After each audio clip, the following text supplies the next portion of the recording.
नमस्कार, स्पृहाज रेसिपीमध्ये आपलं स्वागत आहे। चला तर मग तुम्ही ह्या भाजीला ओळखता का? तर ही भाजी आहे करडईची भाजी।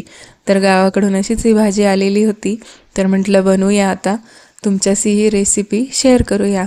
तर बघा इथे मी भाजी निवडून घेतलेली आहे।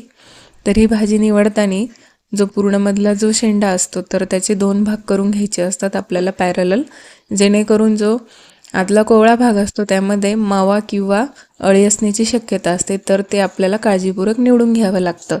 तर मी ही भाजी छान निवडून धुवून आणि मग कापून घेतलेली आहे।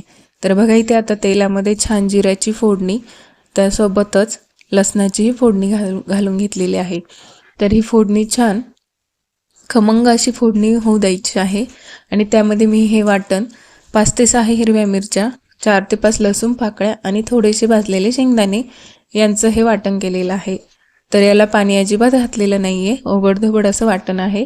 तर हेही आपल्याला फोडणीमध्ये छान परतून घ्यायचं आहे। तर बघा आता करडईची ही कापलेली भाजी, तर तीही आपल्याला या मसाल्यासोबत छान परतवून घ्यायची आहे, जेणेकरून हा मसाला सगळीकडे एकसारखा लागला जाईल आणि भाजी ही छान शिजली जाईल।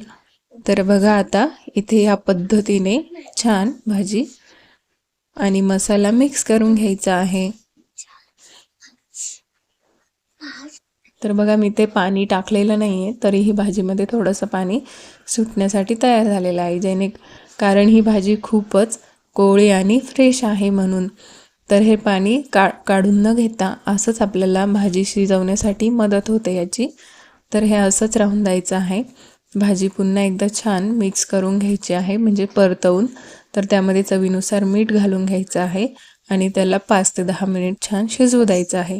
तर बघा तुम्ही बघू शकता इथे किती छान ही भाजी शिजवून तयार आहे। तर बघा अशा पद्धतीने पारंपरिक रेसिपी बघायची असल्यास तुम्ही स्पृहाज रेसिपीला नक्की लाईक, शेअर आणि सबस्क्राईब करा।